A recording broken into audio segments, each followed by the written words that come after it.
좋으신 우리 아버지 하나님 은혜와 사랑에 감사합니다. 오늘도 하나님께서 우리를 불러주셔서 아버지 하나님 나라를 준비하게 하시고 또한 아버지 손에 아버지 이끌림 받기에 합당한 자들로서 설 수 있도록 준비시키신 것을 주님 감사합니다. 아버지 오늘도 아버지 아직 참석하지 못한 우리 회원들 주께서 기억하여 주시고 아버지 모든 일에 있어서 하나님의 나라를 우선으로 하는 귀한 동력자가 될 수 있도록 성령으로 기름 부어주시고 깨워주옵소서. 오늘도 이성재 목사님 주께서 허락하셨사오니 우리가 말씀을 듣겠습니다.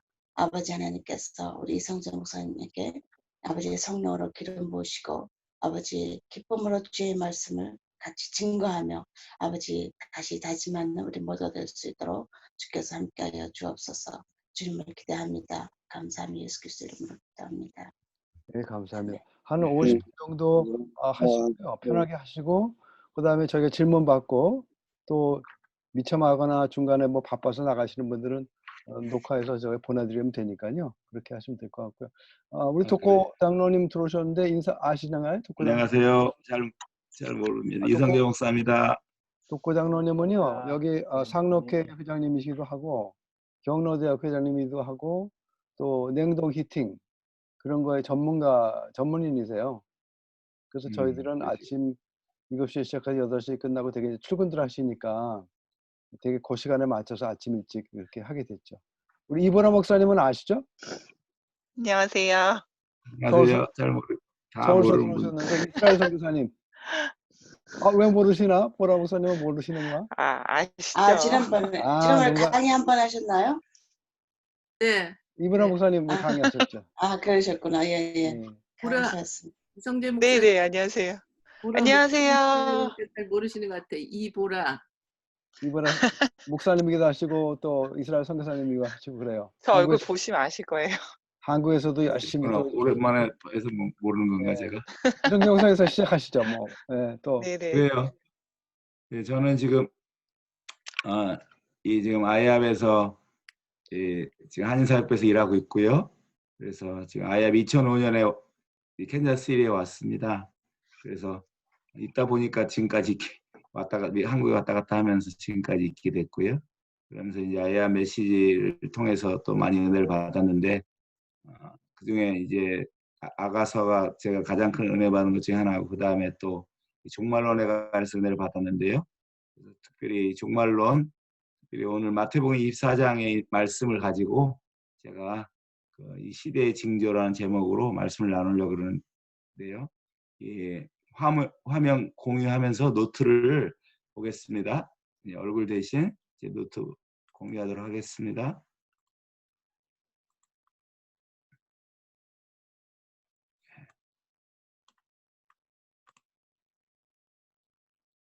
이 화면이 공유할 때 이 오른쪽이 아마 잘릴 수도 있는데요. 그 화면의 그 맨 위에 왼쪽에 상단에 그 파란색 점을 누르면은 줄을 누르면은 줄어들 거예요. 자, 보겠습니다.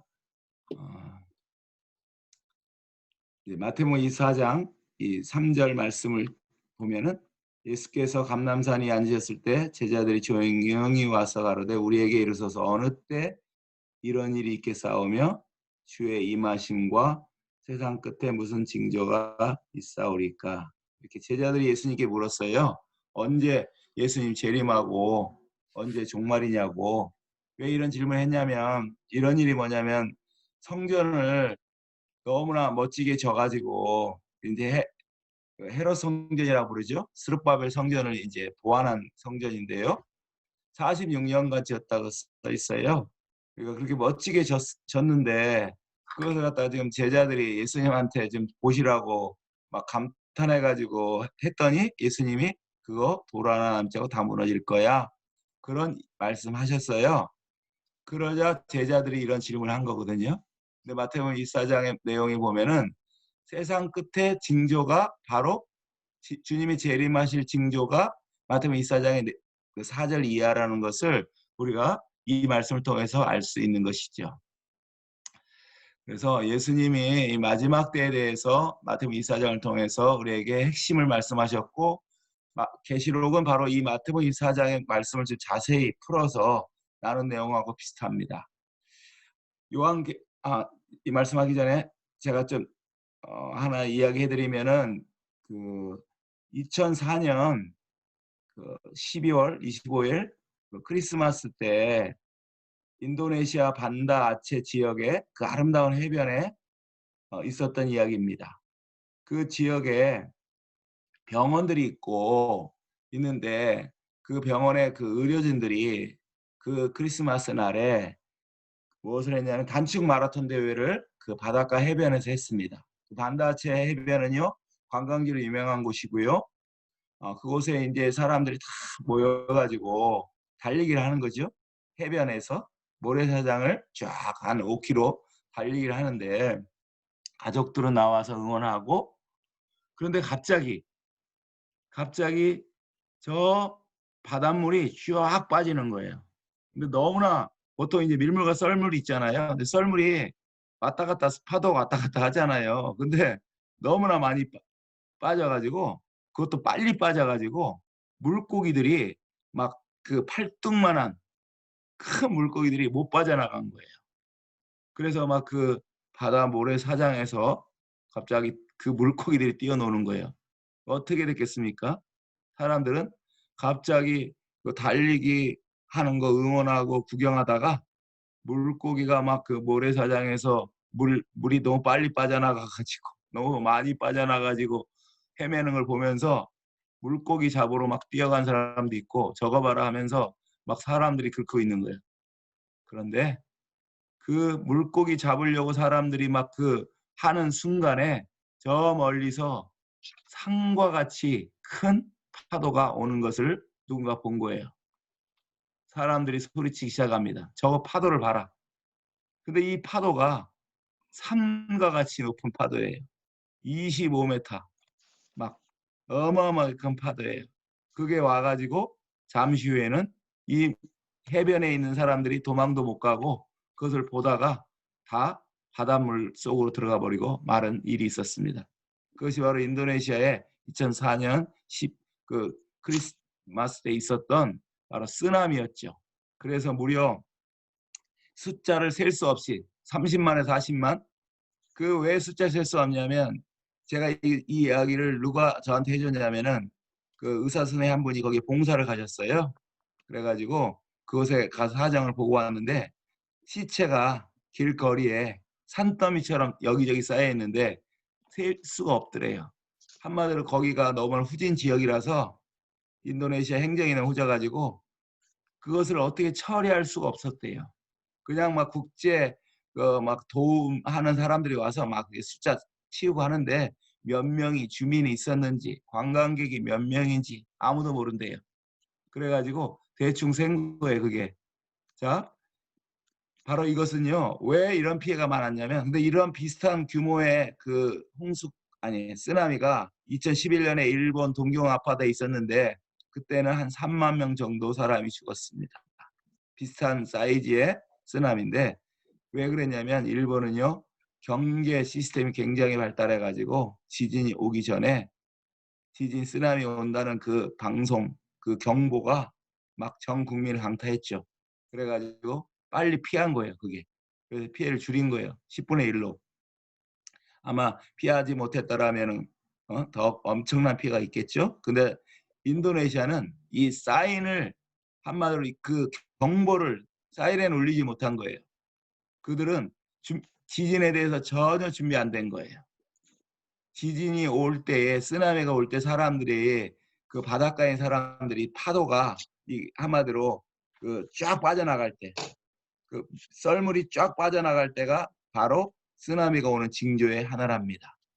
그럴 때는 무조건 도망가야 되는데 그것을 그 사람들은 알지 못했어요. 사인을 알지 못했어요. 그래서 물고기 잡고 있었어요. 그때가 도망갈 수 있는 유일한 기회인데 그때 도망갔더라면 살 수 있었을 텐데 그 사인을 모르고 그냥 그 바닷가에서 물고기 잡고 있다가 다 죽고 말았습니다. 마태복음 24장 36절에 보면 그날과 그때, 이제 마지막 때를 의미했습니다. 아무도 모른대요. 시간과 날을 모른대요. 천사도 모르고 아들 예수님도 몰라요. 예수님마저도 오직 하나님 아버지만 아신대. 왜 예수님 모르겠어요? 지금은 알지만 인간 예수로 왔을 때는 스스로 능력과 지혜를 제한하고 오셨기 때문에 성령에 의해서 은사적으로 기적을 행했지만 모든 걸 알 수가 없는 하나님의 권세를 포기하고 순간적으로 오신 거죠. 자, 이 말씀에 의하면 그날과 그때 아무도 모른다는데 왜 뭐 종말론 이야기하냐 이런 분들이 있어요. 그리고 사장 1장에 보면 너희가 언제 이스라엘 회복될지 알 바가 아니다 이렇게 예수님 말씀하세요. 그런데 그것은 일부의 말씀만 아는 거고 모든 말씀 아는 게 아닙니다. 마태복음 16장 1절 3절 내용에 보면 너희가 청기는 분별할 줄 알면서 시대의 표적은 분별할 수 없느냐. 성재야 빨래 걷어라. 어릴 때 우리 어머니가 저한테 딱 말씀하세요. 언제 그런 말씀하셨을까요? 갑자기 밝은 대낮이 먹구름이 끼는 걸 보면 우리 어머니는 빨리 빨랫줄에 빨래 걷으래요. 모든 엄마들이 알고 있습니다. 곧 소나기가 오겠구나. 빨리 걷어야 된다. 그러면 빨래 걷고 나면 잠시 후에 소나기가 오는 거죠. 그럼 빨래 늦게 걷었으면 다 젖었을 거 아니에요. 시대의 표적을 너네들은 왜 분별 못하느냐. 해야 된다. 시대의 사인을 분별해야 된다. 그렇게 말씀하는 거예요. 이 하늘의 날씨를 분별할 줄 알면은 시대의 표적을 분별할 수 있어야 된다. 누가복음 19장에 보면요. 너도 오늘날 평화에 관한 일을 알았다면 좋을 뻔하였거니와. 예루살렘 성전을 보면서 예수님이 한탄하는 거예요. 날이 이를지라. 너의 원수들이 토성을 쌓고 지금 로마 군대가 와서 AD 70년경에 바로 다 무너뜨렸죠. 다 죽였습니다. 너를 둘러 사면으로 가두고 성을 포위했습니다. 자식들까지 다 죽었어요. 그리고 네가 그런 이유는 네가 이렇게 멸망한 이유는 네가 권고받는 날, 하나님의 방문 받는 날을 알지 못하기 때문이다. 바로 이게 무슨 뜻이냐면 권고받는 특별한 방문이 뭐냐면 바로 예수님의 방문이고 선지자들을 통해서 세례요한을 통해서 회개하라. 천국이 가까이 왔느니라. 이런 말씀을 듣고 나서도 회개하지 않기 때문에 너희들은 예루살렘 성전이 완전히 멸망하는 것을 보게 될 것이다. 그런 말씀이에요. 데살로니가 5장 2절 이하의 말씀을 보면요. 주의 날, 마지막 때 주님이 재림의 날에 바로 그날은 또한 심판의 날인데요. 그날은 도적같이 온다. 도적은 알지 못할 때 오죠. 우리가 잘 때 옵니다. 보통 새벽 3시 사람들이 가장 피곤해한 시간이 새벽 3시라는데 그때 온다는 거예요. 저희가 평안하다, 안전하다 할 그때래요. 평안히 잠을 자고 있을 때 도적처럼 예수님이 오신대요. 잉태된 여자에게 해상 고통이 이른과 같이 마지막 때는 쓰나미의 그런 바로 재앙이 있을 거라고 요한계시록이 말하고 있습니다. 또 이 마태복음 24장이 말하고 있죠. 멸망이 갑자기 일 거다. 형제들아 너희는 어둠에 있지 아니하며 도적같이 너희에게 임하지 못하리니 너희는 빛의 아들이다. 너희는 그럼 결론은 깨어서 근신해라. 자, 이 말씀에 보면 두 종류의 사람이 있는 거죠. 보세요. 주님이 오시는 날을 마지막 날을 도적같이 맞는 사람이 있고 도적같이 맞지 않는 사람이 있다는 것을 우리가 이 말씀에 보게 되는 것입니다. 도적같이 맞는다는 사람은 바로 멸망할 수밖에 없어요. 그러나 도적같이 맞지 않는다는 사람은 누구예요? 빛의 아들입니다. 깨어있는 사람들이에요. 이 사람들은 준비되어 있다는 소리입니다. 그래서 예수님이 오시기 전에 준비되어 있으니까 이제 한마디로 밤중에 불을 끄지 않고 있으니까 도둑이 올 때에 도둑이 보고 나서 저 집은 불 켜져서 사람들이 깨어있네? 그러면 그 집에 도둑질하러 들어오지 않는 것처럼 바로 예수님이 오실 때에 신랑이 오실 때에 이제 잠자지 않고 있는 신부가 되라는 것입니다. 마태복음 31절에 노아의 때와 같이 노아의 때가 있대요. 노아의 때 우리 알고 있죠? 인자의 마음도 그러하리라. 이게 무슨 말씀일까? 홍수 전에 노아는 방주를 준비했죠. 그래서 이제 그 홍수의 심판을 받지 않았어요. 그러나 그 시대 사람들은 어떻게 했습니까? 먹고 마시고 장가가고 시집갔어. 열심히 살았어요. 재밌게 살았어요. 그런데 홍수가 날 것을 노아가 경고했죠. 이미 방귀를 지면서 할아버지 뭐 하는 거예요? 어이 노아 뭐 하는 거야? 이렇게 물었을 거 아니에요. 그때 노아가 성경에 의하면 바로 그 말씀을 전했다는 거예요. 홍수가 나서 다 멸하기까지 그들은 깨닫지 못해요. 뭘 깨닫지 못해요? 홍수가 나서 자기들이 멸망할 걸 깨닫지 못하고 그냥 갑자기 그냥 하늘 문이 열려서 비가 내려서 그 홍수가 나서 노아의 방주가 뜰 것을 생각할 수도 없었습니다. 바로 인자의 마음도 그럴 거다. 예수님이 오실 때도 마찬가지다. 노아처럼 준비된 사람들이 있는가 하면 이제 노아 시대의 사람들처럼 그 먹고 마시고 장가들고 시집가며 열심히 사는데 심판이 오고 예수 주의 날이 심판의 날인데 그 날이 올 것을 생각지도 못하고 있고 그래서 멸망당할 거다. 그렇게 말하는 거예요.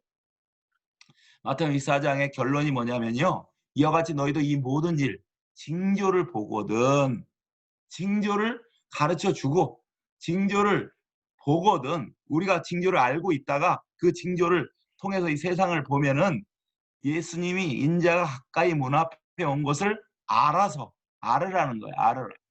자, 알아서 어떻게 하라는 거예요? 42절에 깨어라. 그 다음에 44절에 예비하라. 바로 우리가 마태복음 24장의 말씀을 꼭 알아야 되는 이유는 이 징조를 보고 예수님이 가까이 온 것을 알아야 되기 때문입니다. 그 다음에 어떻게 해야 돼요? 깨어서 예비해야 된다는 것이죠. 그래서 오늘 깨어서 예비하는 것까지는 몰라도 징조는 조금 이야기하도록 하겠습니다. 징조. 자, 첫째 징조가 마태복음 24장의 3절의 질문에 대한 답으로 4절부터 예수님이 말씀하고 있는데 첫째는 사람의 미혹을 받지 말라. 미혹이라는 건 속인다는 것이잖아요. 속지 말라 그 소리입니다. 뭐에 속을 것 같아요? 마지막 때에 대해서 사람들이 속입니다. 마귀가. 종말론에 대해 속입니다. 종말론 없다. 다미성경 아시죠? 92년 10월 28일 예수님 오신다. 그 날과 시를 모른다는데 누구 마음대로 날짜를 말해가지고 사람들을 속여요. 그래가지고 이제 아예 종말론을 믿지 않게 만들어죠. 신천지 완전히 종말론 거짓말하고 있습니다. 그렇죠? 이만희 지금 깜빡 갔을 거예요. 많은 사람이 종말이 없대요. 무천년 무종말론자들 많이 있습니다. 성경에 종말을 여러 번 아니 성경에 150장이 종말에 대한 장인데 성경에 대해서 제대로 모르는 분이 너무 많아요. 그래서 이단에 빠지는 거예요. 종말론을 공부를 안 하니까 성경에서 교회에서 종말론을 안 가르치니까 종말을 모르니까 이제 이단에게 속는 거예요. 예수님은 종말에 대해서 가장 강조하고 있습니다. 예수님은 이제 재림하실 것입니다. 그때가 종말이라고 말씀하고 있습니다. 또 중요한 미혹은요. 구원론. 오늘날 등장하고 있는 다원주의. 예수님 아니고도 구원받을 수 있다. 설악산에 뭐 A코스만 있냐? B코스, C코스 있다. 변선한 홍경숙 그 감리대 그 교수님 사건이 옛날에 있었는데요. 그분들이 너무나 훌륭한 분이고 공부 많이 한 박사들인데 바로 이런 다원주의 가르쳤어요. 바로 예수님이 아니고도 구원받을 수 있다. 그러나 성경은 천하인간의 구원받을 만한 다른 이름 준 적이 없다고 분명히 하고 있습니다. 너무나 중요한 거죠. 근데 사람들을 미혹하고 있어요. 그래서 이 세대에 지금 다음 세대들이 예수님을 많이 떠나고 있는 것입니다. 적그리스도의 미혹. 많은 사람이 내 이름으로 와서 나는 그리스도다. 그렇게 거짓말로 사람들을 미혹할 거다. 바로 이단, 신천지, 이만희 자기가 보여다 성령이래요. 문선명이 죽었지만 자기가 재림 예수래요. 이런 사람이 너무 많아요. 오래전에 이단 통계를 봤는데 한국에만 자칭 하나님이라 주장한 사람이 150명, 자칭 예수라고 주장한 사람이 120명이다. 정신병원에 있는 사람 빼고요. 정신병원에 있는 사람은 매일 그런 주장한대요. 마태복음 24장 6절에 보면 난리와 난리송. 예, 미혹. 첫째가 미혹이었어요. 그 다음에 난리, 전쟁입니다. 난리 소문, 민족이 민족을 대적한다. 나라가 나라를 대적하여 일어난다. 전쟁이. 인류 역사의 전쟁에 대해서 역사를 연구해 보면요. 아담과 하와 시대에 가인과 아벨이 서로 죽인 것처럼 그때부터 시작해서 한 번도 이 피 흘림을 멈춘 역사가 거의 없어요. 그것이 증가되고 있습니다. 가까운 80년대에도 10년간에 전 세계 32개국에서 싸움을 했습니다. 90년대 전쟁 숫자는요 64개국이었습니다. 2000년대는요 더 많은 전쟁이 진행되고 있습니다. 이것을 여러분이 찾아보면 알 수 있습니다. 기근, 마태복음 24장 7절에 처처의 기근을 너희들이 소문을 듣게 된다. 그렇게 써 있습니다. 처처에. 과거에는 교통통신이 발달이 안 됐으니까 이런 일이 일어났는지 누가 죽었는지 몰라요. 지금도 미국이나 한국은 너무나 배가 터져서 비만 때문에 걱정하는 사람이 많지만 현재도 가난한 나라 지역은요. 방글라데시 또 아프리카는요. 영양실조를 겪고 있는 사람이 8억 4,500만 명이 지금도 그렇게 하루에 2만 1,000명 이상이 아사하고 있습니다. 근데 앞으로 갑자기 식량난이 올 수 있는 게 지금 식량 자급도가 한국은 25%가 안 됩니다. 갑자기 수입이 안 되면요. 갑자기 이 세상에 어려움이 오면요. 기근이 들 수밖에 없다는 것을 이상기후가 오면 기근이 들 수밖에 없다는 우리 알고 있습니다. 그리고 또 대표적인 징조가 지진입니다. 진도 5 이상을 강진이라고 부르는데요. 그것이 1년에 1,500회 이상 하는데 계속 증가하고 있습니다. 한국을 예를 들면 한국은요. 과거에 그랬어요. 뉴스에 환태평양 지진대 밖에 있다. 일본은 환태평양 지진대 안에 있기 때문에 지진이 많은데 그래서 일본 건물은 엄청 일제시대 건물은 두껍죠. 튼튼합니다. 제가 고등학교 다닐 때 그 용산고등학교를 다녔는데 그 건물이요. 벽이 엄청 두꺼워요. 옛날 건물이. 그 이유가 일본 사람이 졌기 때문이래요. 자, 그 이유는 일본은 지진 지역이에요. 그래서 건물 두껍게 져요. 근데 한국은 안 그랬어요. 근데 요새는요. 법이 바뀐 거 아세요? 여기 나왔는데 한국에도 이제 지진 때문에 지진이 증가하는데 엄청 지진이 증가해가지고 한마디로 그 내진 설계법을 만들었습니다. 모든 그 3층 이상 건물은요. 반드시 내진 설계를 해야 돼요. 지금. 모든 3층 이상 건물은. 옛날에는 33층 이상만 내진 설계했었대요. 그래서 3일 빌딩을 31층을 졌대요. 그게 점점 법이 바뀌어가지고 6층으로 바뀌고 처음에는 6층이 그 면적이 넓은 거 하다가 요새는요 모든 3층 이상 건물 다 내진 설계로 바뀌어서 건축법이 바뀌어서 건설비가 많이 증가됐다는 거예요. 자, 또 중요한 마지막 때 징조는요 전염병입니다. 지금 이 마태복음 24장 7절에는 영어 성경에 있는데 한글 성경에 빠졌어요. 근데 누가복음 21장에는 11절에 온역이라고 페스틸런스 역병이 있습니다. 자, 이것에 대해서 말할 필요가 없죠. 지금 코로나를 보면 알 수가 있죠. 근데 가장 유명한 게 스페인 독감이었죠. 1918년에 발생했는데 인류의 5% 1억이 죽었어요. 어마어마한 사건이죠. 자, 지금 코로나가 이제 진행되고 있는데 2,500만 명 이상 감염됐죠. 물론 많이 죽진 않았어요. 그래도 인구에 비해서는 85만 명. 예? 오늘 통계가 85만 명 정도 죽었는데 앞으로 제2 코로나가 온다는 예언도 있고 어떤 일이 일어날지는 몰라요. 그러나 이 마지막 때의 징조라는 것을 알 수가 있습니다. 자, 옛날에도 코로나나 옛날에도 그런 전염병이 있었겠지만 전 세계적으로 지금 이 징조들은요. 전 세계적으로 증가하는 것을 우리에게 보여주고 있는데 그 이유는 마지막 때 교통이 발달했기 때문인 것입니다. 과거에는 교통이 발달하지 않았기 때문에 전염병이 있어도 세계로 퍼져나가지 않았습니다. 그러나 지금은 전염병이 세계로 퍼져나가죠. 그래서 이 마태복음 24장의 징조가 될 수 있는 거죠. 또한 마태복음 24장에 또 징조들을 조금 더 나누도록 합니다. 그때에 사람들이 너희를 환난에 넘겨주겠다. 자, 크리스찬에 대한 핍박이죠. 너희를 죽이리니 너희가 내 이름 때문에 모든 민족에게 미움을 받으리라. 자, 이 말씀을 보세요. 모든 민족에게 미움을 받으리라. 로마 시대에 복음이 이 지금 마태복음 24장은요. 예수님 AD 30년경에 하신 말씀이잖아요. 그런데 이 당시에는 복음이 예루살렘에 밖에 없었어요.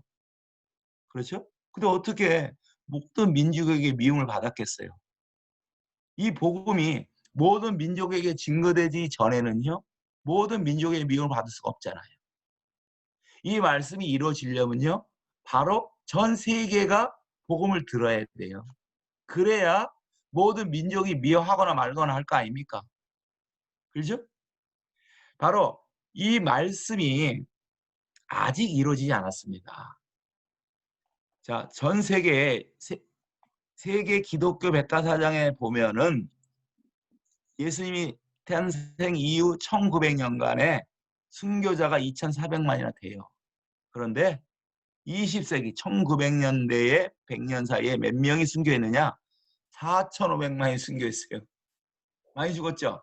왜 그럴까요? 바로 그 유명한 스탈린, 모택동, 수많은 사람을 죽였습니다. 크리스찬들을 다 죽였어요. 스탈린 어마어마하게 죽였습니다. 그래서 많이 죽은 거예요. 자, 지금 세계 214라는 건 정확하지 않지만 전 세계 한 250개국 왔다 갔다 해요. 그런데 그 중에서 70개국을 핍박하고 있어요. 전 세계 중에서 핍박하는 나라가 3분의 1 정도만 돼요. 근데 모든 민족이 아니죠. 아직 복음이 전 세계에 증거되지 않았습니다. 자, 마지막 때가 되면 세계가 통합될 것입니다. 그러면 적그리스도의 정부가 세워지고 종교 통합을 이루려고 하고 있어요. 그럴 때 모든 민족에게 미움을 받게 되는 것이죠. 지금 한국에서 코로나를 통해서 막 교회가 막 예배 못 드리게 하고 교회는 예배 드리겠다고 하고 핍박이 오고 있습니다.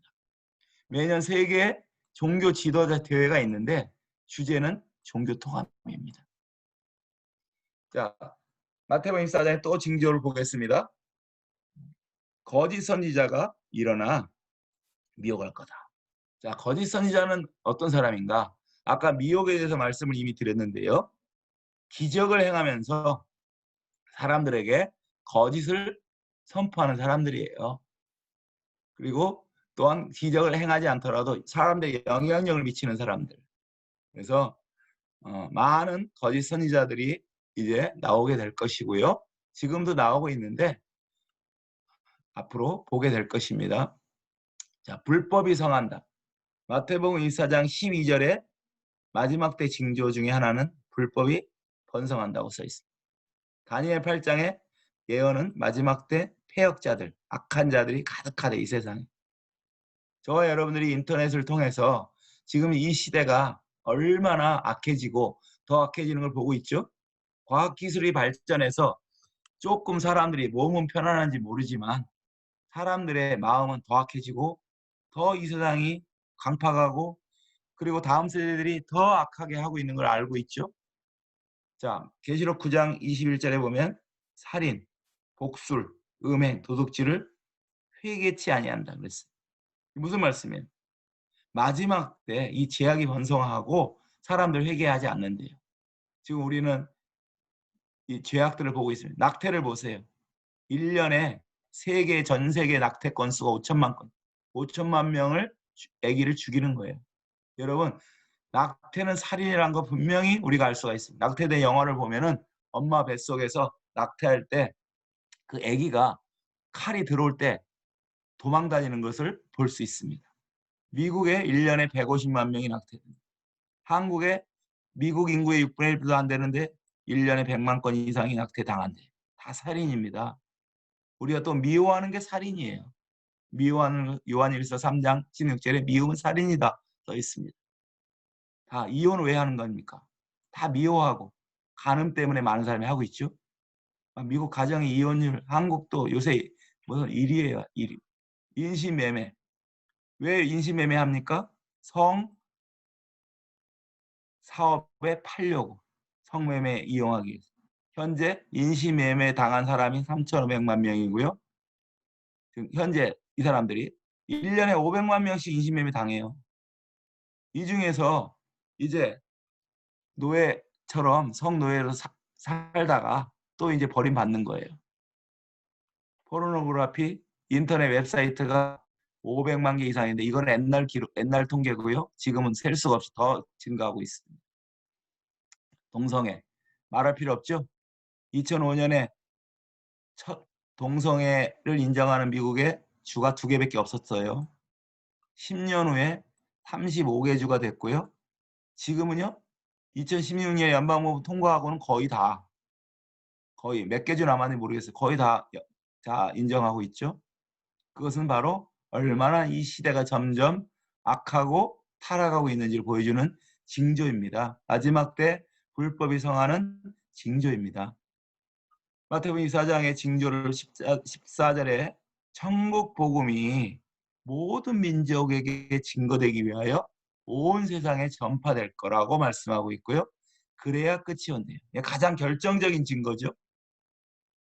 누구도 부인할 수 없는 증거입니다.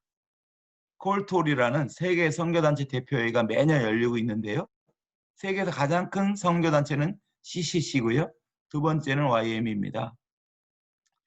앞으로 이분들이 말하고 있는 것은 처음에 2020년이라 그러더니 요새는 2025년 정도면은 마태복음 이 말씀이 이루어진대요. 앞으로 2025년이 지금 5년 남았는데 2025년 정도면 천국 복음이 땅끝까지 증거된대요. 1800년대 개신교 선교 운동이 처음 시작됐대요. 그때 지구의 25%만 복음을 들었대요. 복음화율이 그렇게 작았대요. 땅끝까지 복음이 증거될 때까지 멀었다는 거예요. 근데 2007년에 100년 사이에 75% 인류가 복음을 들었대요. 빠르죠? 100년 사이에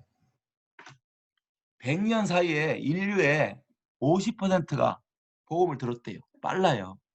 지금 현재 전 세계 232개 모든 나라의 교회가 있어요.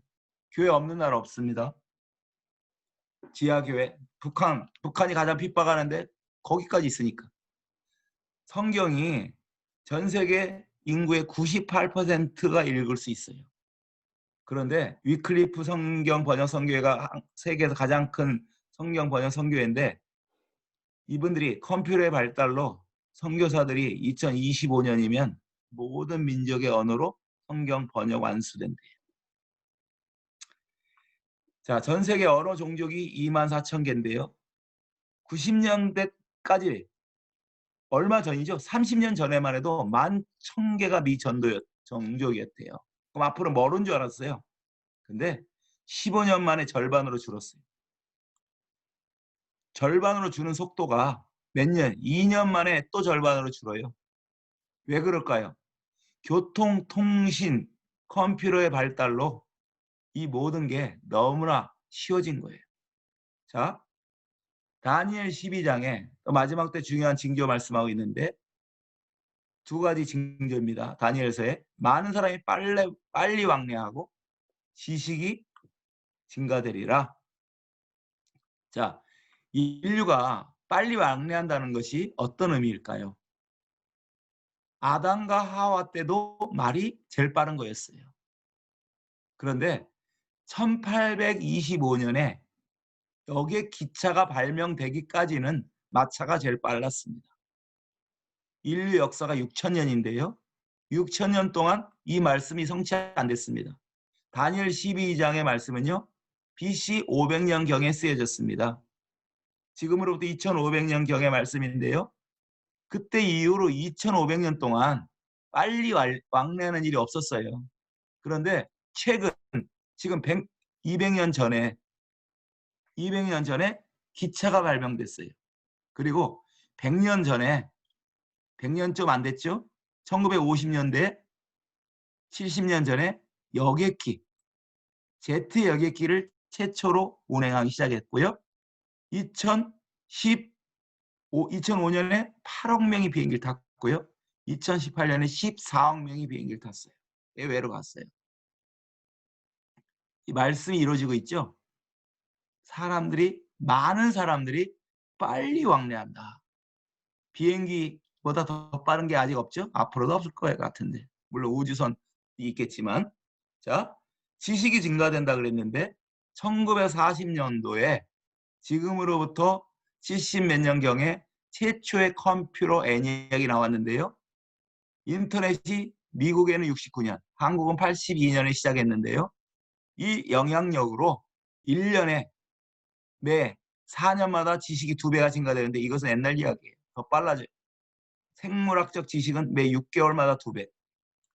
과학자들은 1분에 2000페이지의 지식을 증가하고 1년에 50만 권의 책이 출판되고 있는데 더 증가되고 있습니다. 하나님의 말씀이 이루어지고 있어요. 자, 계시록 13장에 보면 짐승의 표를 가능하게 하는 과학기술.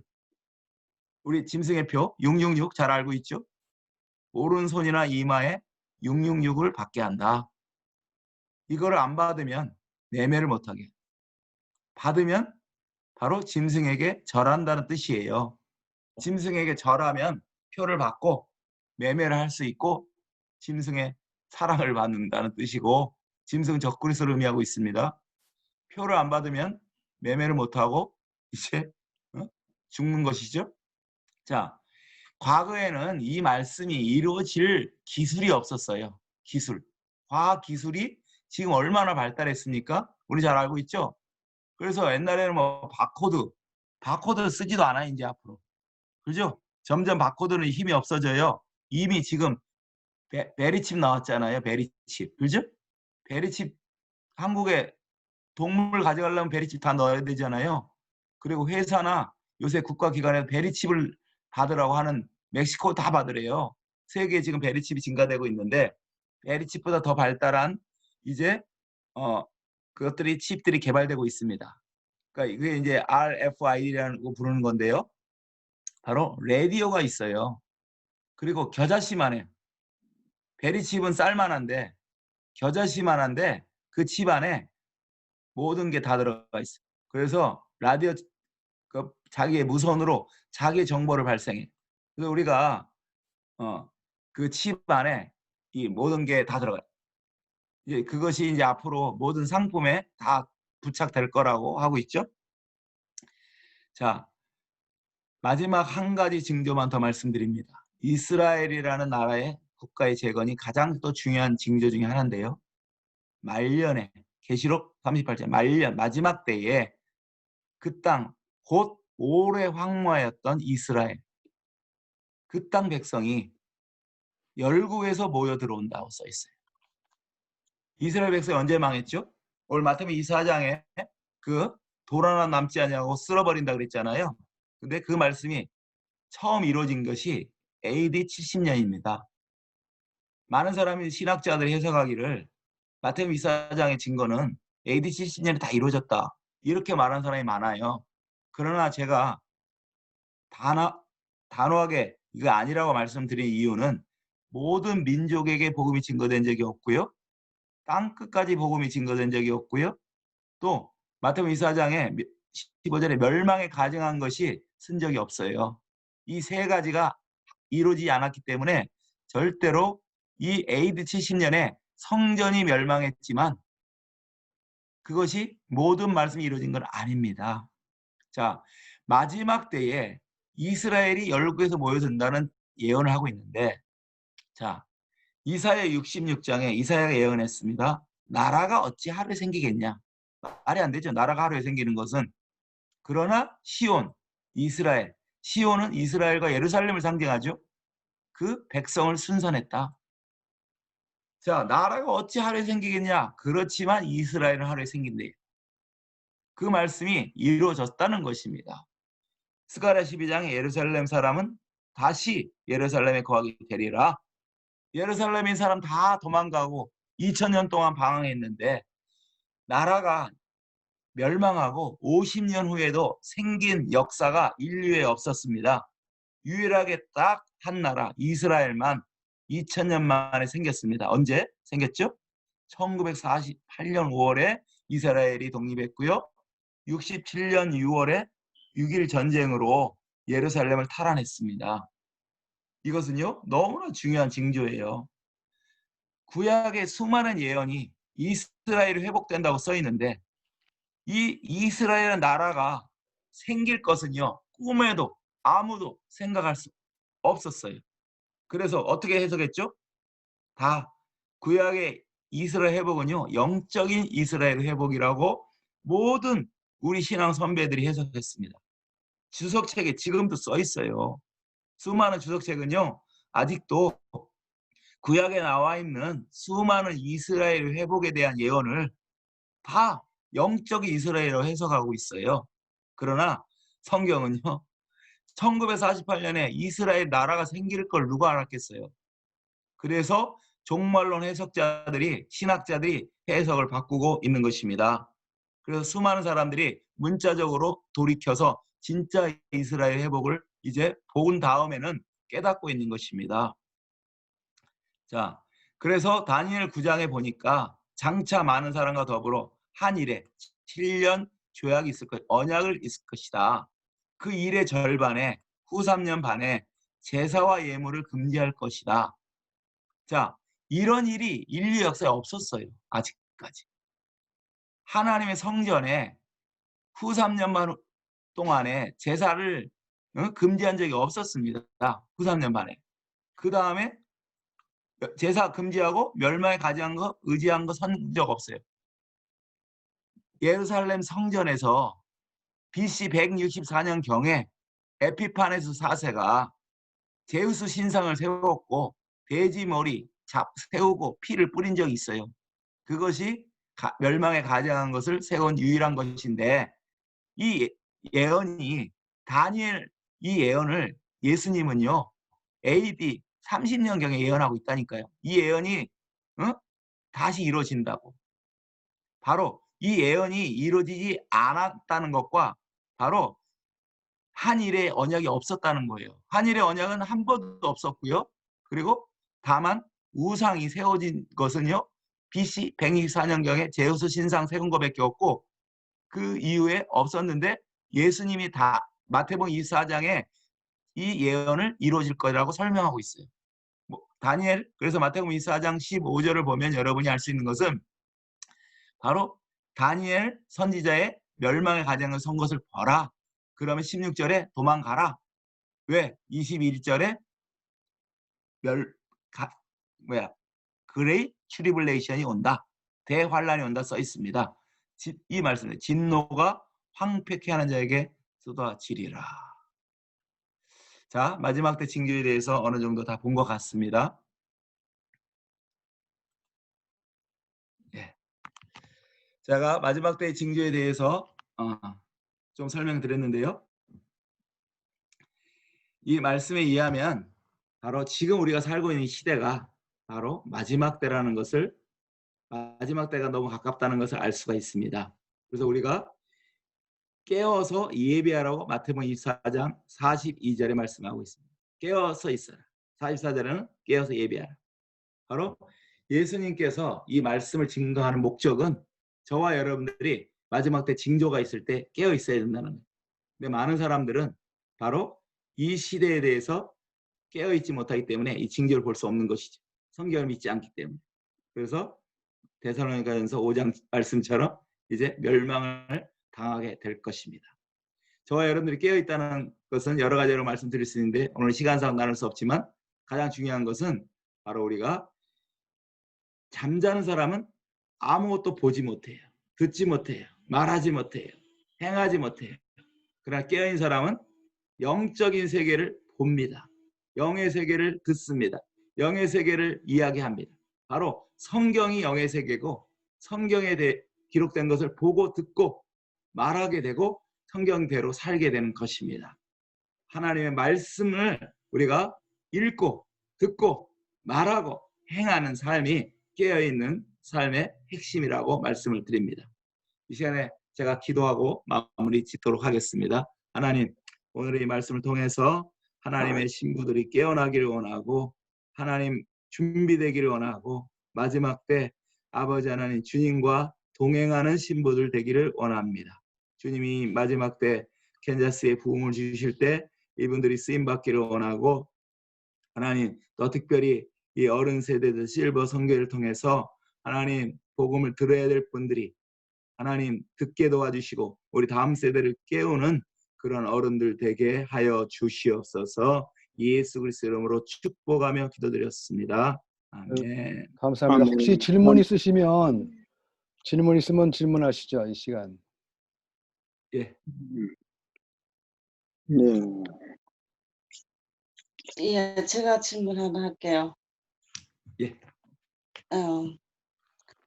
사람들한테 이제 징조를 보면서 다시 예수님 다시 오실 예수님을 준비하고 깨어 있어야 된다. 그렇게 얘기하면서 준비하라 할 때 말씀을 읽어야 됩니다. 기도를 해야 됩니다. 그런 얘기는 다 할 수가 있잖아요. 근데 듣는 사람 입장에서는 어떻게 말씀을 읽는다고 내가 어떻게 깨어 있게 됩니까?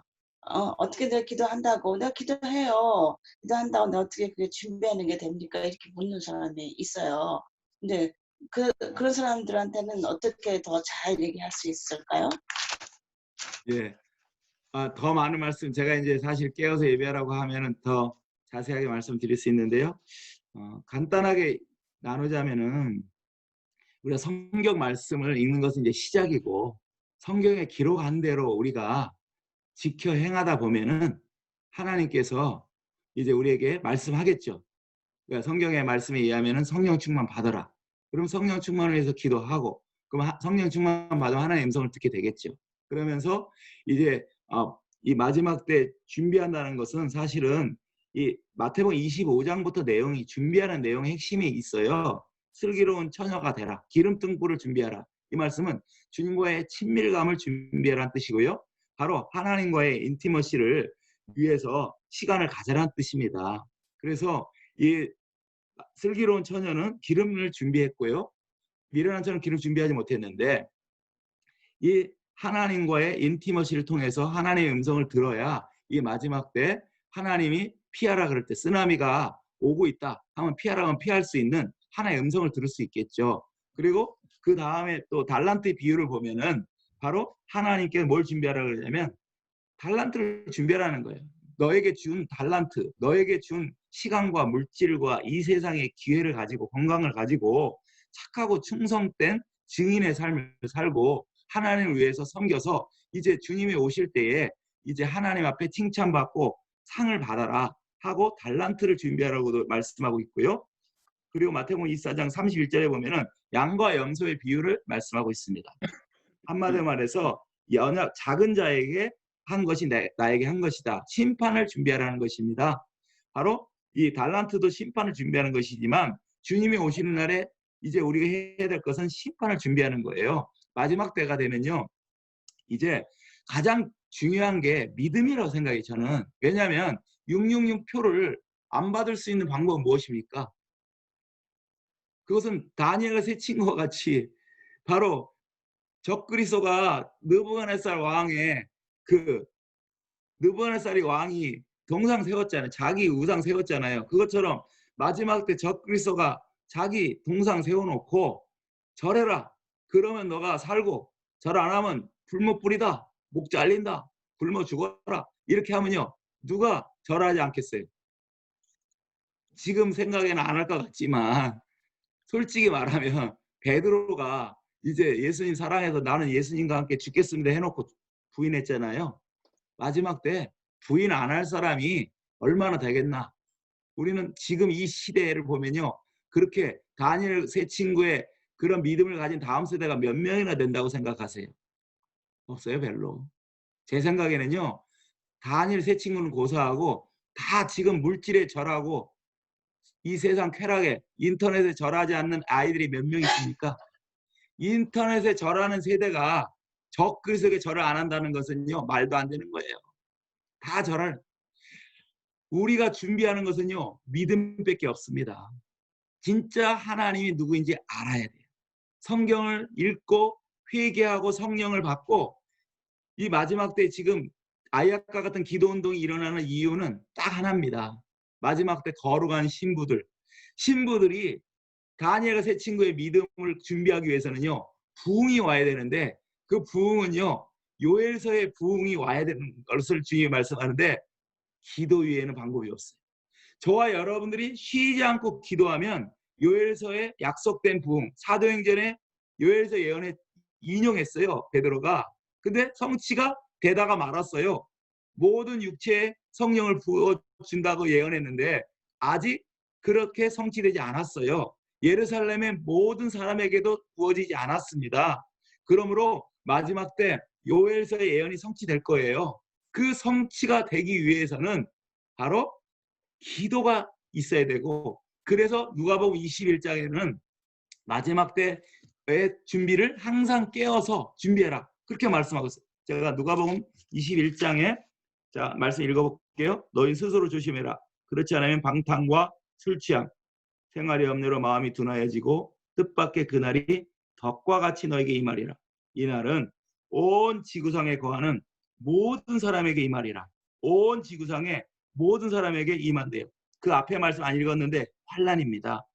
이러므로 36절 너희는 장차 올 이 모든 일을 능히 피하고 인자 앞에 서도록 항상 기도하며 깨어 있으라.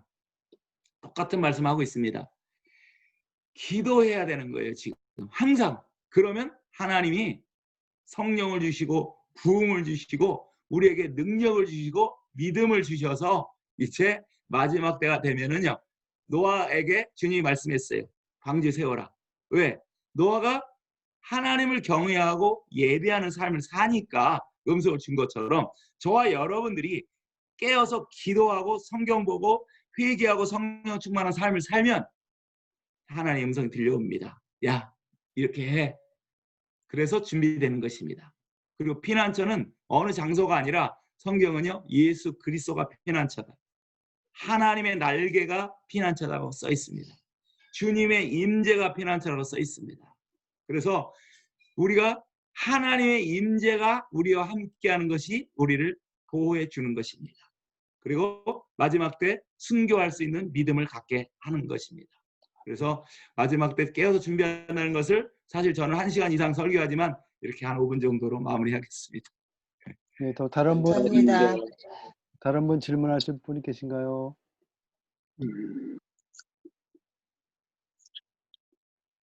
정파도장님 뭐 말씀하시려다 하지만 예, 예, 없습니다. 너무 진짜 우리가 사드락과 메삭과 아벳느고처럼 참 몇 사람이나 이 땅에 있을까 하면서 참 회개할 뿐입니다. 예, 감사합니다. 말씀 넘어갑니다. 우리 이보라 목사님 혹시 질문할 거 있으신가요? 아니요, 없습니다. 감사드립니다. 네, 독고 장로님 그럼 기도하시고 마무리하시죠. 정판자 장로님 기도해 주세요. 예. 사랑의 하나님, 이 마지막 말세의 징조를 우리가 듣고 오직 회개뿐입니다. 이 땅에 무엇을 더 바라고 무엇을 더 원하는 우리 어리석음이 있지 않게 여호와 하나님 도와주시옵소서. 오직 나와 내 집은 여호와만을 섬기겠노라는 수많은 고백을 하면서도 마지막 때 다니엘의 세 친구처럼 살아가는 사람은 참 적습니다. 다시 이 시간 회개하오니 SMK 캔사스 지역에 참으로 본을 다하는 우리가 되게 인도하여 주시옵소서. 오늘 특별히 이성재 목사님 그 말씀 속에서 우리가 다시 한번 회개하면서 이 캔사스 지역을 읽어갈 수 있는 한 심령되게 축복하여 주시옵소서. 거룩하신 예수 그리스도 이름으로 간절히 기도드렸사옵나이다. 아멘. 아멘. 네. 아유, 감사합니다. 감사합니다. 감사합니다. 수고하셨습니다. 감사합니다. 수고하셨습니다. 목사님 나중에 한 번 더 깨어 있는 방법 알려주세요. 예, 네, 듣고 싶어요. 제가 다음에 뵙겠습니다. 네, 감사합니다, 목사님. 수고 많으십니다. 너무 수고가 감사합니다. 많으십니다. 예, 성교 감사합니다. 뵙기를 바랍니다. 네, 네. 수고하셨어요, 목사님. 아유, 예, 다음에 뵙겠습니다, 장로님.